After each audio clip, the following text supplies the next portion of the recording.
আপনারা জেনেছেন যে আমরা আজকের সকালের আলোচনায় আমরা বিচার বিভাগ বিকেন্দ্রীকরণ করার ব্যাপারে আমাদের যে নীতিগত অবস্থান এবং তারই অংশ হিসাবে আমরা উপজেলা স্তরে আমরা ফৌজদারি এবং দেওয়ানি আদালতকে সম্প্রসারণ করার ব্যাপারে পর্যায়ক্রমে যাতে সম্প্রসারণ হয় এ ব্যাপারে সিদ্ধান্ত হয়েছে এবং এ ব্যাপারে 6টা পয়েন্ট উল্লেখ করা হয়েছে, যেটা ঐক্যমত কমিশনের সহসভাপতি আলী রিয়াজ উল্লেখ করেছেন।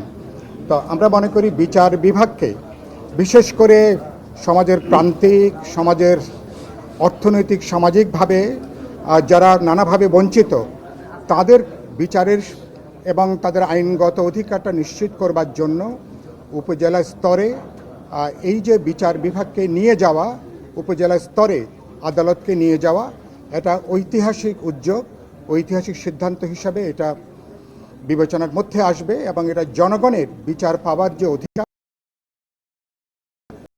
খানিকটা সুরক্ষা এটাকে দেবে। আমি প্রধানত কথা বলতে চাই জরুরি অবস্থাটা নিয়ে। আমরা এ ব্যাপারে আজকে খুব গুরুত্বপূর্ণ আলোচনা হয়েছে।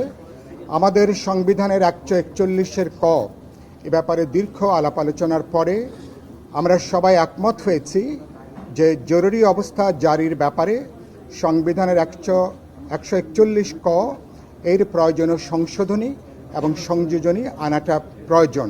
এ পর্যন্ত বাংলাদেশে ইতিমধ্যে পাঁচবার জরুরি অবস্থা জারি করা হয়েছিল এবং অধিকাংশ ক্ষেত্রে সরকারের বা দলীয় বিবেচনার জায়গা থেকে জরুরি অবস্থা জারি করা হয়েছে, যেটা বিরোধী দলের উপরে একটা নির্যাতন, নিপীড়নের সুযোগ হিসাবে, সাংবিধানিক হাতিয়ার হিসাবে জরুরি অবস্থা জারিকে ব্যবহার করা হয়েছে।